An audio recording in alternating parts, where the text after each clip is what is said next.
Igeret HaKodesh Siman Yud Gimel, nous sommes à la page Kouf Yud Tet Amud Aleph, 9 lignes par le bas. Vehine Kol Ish Israël. Admon Zakan a rapporté le passouk qui dit Marav Tufra Asher Tzafan Talirecha, comme est grande la bonté que tu as cachée pour ceux qui te craignent. Et on a expliqué la dernière fois qu'il y a deux grandes tendances dans Avodat Hashem, deux grandes tendances dans notre service de Dieu, deux grandes tendances pour notre Nefesh Elokit, dans le caractère de notre Neshama, de notre âme divine, celle de la droite et celle de la gauche. Celle de la gauche correspond à la restriction, à la rigueur. Ça se concrétise par beaucoup de discrétion dans l'étude de la Torah, dans la pratique des mitzvot, par un engagement bien cadré et limité dans Avodat Hashem, au service de Dieu. Celle de la droite correspond au contraire à plus d'ouverture, plus de largesse. Et le passouk vient nous dire Marav tufra asher tzafan talirecha. Ceux dont la tendance est dominante dans Avodat Hashem. La tendance dominante est orientée plutôt vers la gauche, l'irecha, ont aussi un potentiel d'ouverture et de largesse énorme. Marav tufra. Simplement, ce potentiel ne s'exprime pas en général. À l'écoute de tout ce Siman Yud Gimel, ce que l'Admor Zaken veut nous dire, c'est que même si quelqu'un a un Nefesh Elokit, une âme divine dont la tendance est à la rigueur et à la fermeture, Prinat Smol, il est tout de même capable de dépasser ses limites, de donner la tzedaka avec beaucoup de largesse et d'ouverture, au-delà de ses limites. Il y a donc deux approches différentes dans Avodat Hashem, et on sent très bien ces différents caractères. Chez certains vont être naturellement plus studieux, plus calmes, plus engagés, discrets, carrés. Ils peuvent étudier pendant des heures, il faut les arrêter pour leur rappeler qu'il faut manger aussi un peu des fois. Et d'autres au contraire, qui ne vont pas tenir plus de 10 minutes devant un livre. Ils ont besoin de sortir, de s'épanouir à l'extérieur, de s'investir davantage dans les campagnes de mitzvot. Alors quelle est la bonne approche entre ces deux extrêmes? Et l'Admor Zaken va tout de suite nous expliquer qu'il faut combiner ces deux approches différentes et ne pas se cantonner dans un extrême ou dans l'autre. Quand c'est l'heure d'étudier ou de prier, il faut savoir s'asseoir, ne pas bouger de sa chaise, s'investir dans la tfila ou dans l'étude de la Torah. Et quand c'est le moment de faire miftsaïm, de diffuser Torah et mitzvot autour de soi, il faut aussi savoir fermer ses livres, penser aux autres et essayer de les encourager à pratiquer davantage les mitzvot. Concrètement, ça veut dire qu'il y a deux sortes d'erreurs à ne pas commettre. Celui qui dirait étudier, prier, c'est pas trop mon truc. Je suis pas très à l'aise avec ce genre de choses. Je serais plutôt plus à l'aise dans la campagne de mitzvot du Rabbi. Je suis plus à l'aise quand je parle avec les autres. Il se trompe. Et celui qui dirait moi je ne suis pas assez à l'aise pour parler, aller vers les autres. C'est pas trop dans mon caractère. Je me retrouve plutôt devant un livre ou quand je prie. Il se trompe aussi. Le critère de l'Akdusha, c'est l'association de Chesed et Gvura, qui se manifeste au niveau de Midat HaRachamim qui représente dans le schéma des Sphirot, Ein Sof, comme on l'a vu dans le siman précédent. Le critère de l'Akdusha, c'est la polyvalence. Alors dans les mots. Chaque juif doit posséder en lui ces deux extrêmes, ces deux contraires. Il n'y a rien qui n'est pas à sa place. La rigueur et la fermeture à sa place parfois, et l'ouverture et la largesse a aussi sa place dans notre service de Dieu. Et c'est pour ça qu'on trouve que parfois Beth Shammai qui était plutôt rigoureux, peut-être plus tolérant, et Beth Hillel qui était souvent plus tolérant, pouvait être plus rigoureux. Pour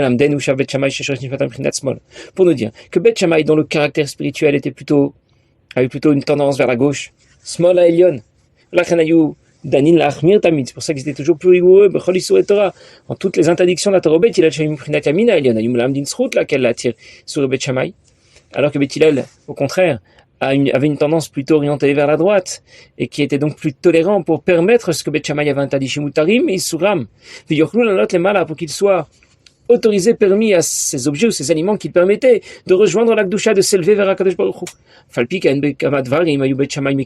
Et pourtant, Beth Shammai était aussi capable de plus d'ouverture et d'être plus tolérant. Parce que leur neshama n'est pas exclusivement ancrée à gauche, mais elle est composée à la fois de la droite et de la gauche. Et c'est la même chose pour la neshama de Beth Hillel, qui n'est pas exclusivement ancrée à droite, mais qui sait inclure aussi le côté gauche dans le schéma des Sphirot. Nous devons réunir toutes les qualités, la rigueur et la discrétion, l'ouverture et la largesse. Il faut savoir surfer sur les deux vagues à la fois. C'est la particularité de l'Akdusha. Dans le siman précédent, nous avons rappelé qu'Akadosh Baruch Hu est Ose Shalom Bimbromav. Il fait la paix dans les hauteurs, dans le ciel. Nous avons dit qu'il réunit Michael et Gabriel, la droite et la gauche, Chesed et Gvura. L'Akdusha réunit ces deux tendances à la fois. C'est pour cette raison que Beth Shammai, les Talmidim de l'école de Shammai, Beth Shammai était plutôt d'habitude plus rigoureux, eh bien il a aussi parfois pris des décisions plus tolérantes. Et Beth Hillel, qui était d'habitude plus coulant, a aussi parfois pris des décisions plus sévères. Quand un aliment ou un objet est interdit, qu'est-ce que ça veut dire? Ça veut dire qu'il lui est interdit, pas seulement pour nous, interdit de l'utiliser ou de le consommer, s'il s'agit d'un objet ou d'un aliment. C'est qu'il lui est interdit de rejoindre la Kedusha, de s'élever vers Akadosh Baruch Hu. On écarte cet objet ou cet aliment. Quand un aliment ou un objet est permis, qu'est-ce que ça veut dire? Ça veut dire qu'il lui est permis de rejoindre la Kedusha, de s'élever vers Akadosh Baruch Hu. On rapproche cet objet ou cet aliment de la Kedusha. Beth Shammai était plutôt rigoureux et sévère. Sa tendance s'oriente plutôt vers la gauche. Beth Hillel était plutôt ouvert et tolérant. Sa tendance s'oriente plutôt vers la droite. Et pourtant, parfois Beth Shammai et Beth Hillel ont pris des décisions contraires à la tendance naturelle de leur neshama. Et c'est la preuve qu'ils étaient vraiment engagés au service de Dieu. Quand je suis capable de faire ce qui est opposé à ma nature, quand je suis capable de ne pas faire seulement ce pourquoi j'ai le plus de facilité, c'est que je suis vraiment engagé au service de Dieu. Certains sont très à l'aise pour parler avec d'autres juifs, pour les convaincre d'améliorer leur niveau de pratique des mitzvot, alors que d'autres vont rougir de honte, tellement ils sont timides et réservés, rien qu'à l'idée de devoir parler à un inconnu, lui demander s'il est juif, s'il a déjà mis les tefilines. Au contraire, certains sont très à l'aise devant un livre de Torah, devant un sido, quand d'autres vont avoir déjà, ils ont déjà mal à la tête dès qu'ils voient le livre dans la bibliothèque. L'objectif, c'est de savoir s'engager dans les deux directions à la fois. Et c'est ce qui caractérise la Kedusha. Les Neshamot de Beth Shammai s'inscrivent plutôt à gauche, du côté des Gvurot. Mais elles possèdent aussi un potentiel puissant qui s'inscrit à droite, du côté des Chassadim. Et en cas de besoin, ils seront capables d'exploiter aussi cette tendance. Les Neshamot de Beth Hillel s'inscrivent à droite, du côté des Chassadim. Mais elles possèdent aussi un potentiel puissant qui s'inscrit à gauche, du côté des Gvurot. Et en cas de besoin, ils seront aussi capables d'exploiter cette tendance. Bien sûr, on peut avoir un domaine d'activité dominant qui s'accorde le mieux avec nos qualités, avec nos capacités. Un jour, le Rabbi a dit, en Yechidut, au Rav Shmuel Azimov, que chaque juif doit s'investir dans Avodat Hashem en fonction de ses qualités, de ses aptitudes, de ce pourquoi il est doué. Mais en cas de besoin, on doit aussi être capable de changer notre fusil d'épaule. On doit être capable d'adopter une autre manière d'agir, de penser, changer ses projets, pour réaliser ce qu'on attend vraiment de nous. Il y a un des signes qui permet de distinguer un animal pur d'un animal impur, que l'on peut consommer, un animal cachère. C'est lorsqu'il a le sabot fendu. Un sabot fendu, ça veut dire qu'une partie du sabot est à droite et l'autre partie du sabot est à gauche. Si on est capable de s'engager à droite comme à gauche, c'est un signe de pureté. C'est le signe de la Kedusha. Un animal qui n'a pas de sabot fendu, ça veut dire dans Avodat Hashem. Ça correspond dans Avodat Hashem à quelqu'un qui s'engagerait exclusivement que dans une seule direction, à droite ou à gauche, dans la direction de la tendance naturelle de son nefesh elokit, de sa neshama, de son âme divine. Et dans ce cas, il n'est pas au service de Dieu, il est seulement en train d'exploiter la tendance naturelle de sa neshama. Qui adoua derech midot à kodesh elyon. Comme on sait bien comment fonctionnent les midot, les sphirot, dans le monde de Hatzilut, dans la Kedusha. Il n'y a aucune opposition entre les sphirot. Toutes les midot travaillent de concert ensemble. Et c'est pour ça qu'elles fusionnent les unes avec les autres. Elles fonctionnent en symbiose. Comme on dit d'Avraham, qui se distinguait dans son caractère spirituel par l'amour de Dieu, la bonté. Et qu'est-ce qu'Akadosh Baruch Hu lui dit quand il est allé sacrifier son fils? Alors maintenant je sais que tu crains Dieu. Parce qu'il s'est engagé du côté des Gvurot, du côté gauche. Il a adopté un comportement qui semblait cruel, rigoureux, sévère. Il a été prêt à attacher son fils pour lui faire la shrita. Il a saisi le couteau, il était prêt à le faire. Dans le monde de la Kedusha, comme dans le monde des Sphirot, il n'y a pas de divergence. Il n'y a pas d'opposition frontale et brutale. Toutes les Sphirot vont dans la même direction, dans le sens de la volonté de Dieu, mais chacune avec sa tendance dominante, à chaque fois. Pendant le conte du Homer, on relève cette symbiose qu'il y a entre les Sphirot. On cite de quelle manière se déclinent les Sphirot. Parfois on parlera de Chesed Shebi Gvura. Du côté des Gvurot, du caractère Chesed qu'on y trouve. Et parfois on parlera de Gvura Shebe Chesed. Du côté des Chassadim, un peu de Gvura aussi. Chesed et Gvura fonctionnent parfaitement ensemble. Il ne faut pas croire que Chesed ne peut pas supporter Gvura, que Gvura est fâché avec Chesed. Beth Hillel et Beth Shammai avaient des relations très cordiales. Ils s'entendaient très bien. Et les enfants des élèves des uns et des autres se mariaient les uns avec les autres. Il n'y avait aucune difficulté avec ça. Dans un gouvernement, deux ministres s'opposent sur la façon de gérer le budget. Ils ne se détestent pas. Parce que les deux ministres recherchent le même objectif, le même but.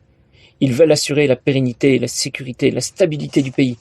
Mais chacun à sa manière, chacun de sa façon. Quand le roi intervient et décide de faire les dépenses que suggérait le Premier ministre, enfin le premier de ces deux ministres plutôt, avec tout de même quelques limites, quelques réserves, comme suggérait le deuxième ministre. Les deux ministres vont accepter la décision du roi parce que sa décision est positive, elle est constructive, elle va dans le sens de l'intérêt du pays tout entier. Mais si l'un ou l'autre de ces deux ministres, après la réunion, l'un ou l'autre sort en colère, je ne supporte pas mon collègue, il ne va pas dans le même sens que moi, à cause de lui, le roi n'a pas suivi totalement mes conseils. Finalement, ce ministre n'est pas au service du roi, n'est pas au service de son pays, il n'est qu'au service de lui-même, de sa propre personne. Dans le monde des sphirotes, aucune sphira n'est fâchée avec une autre sphira.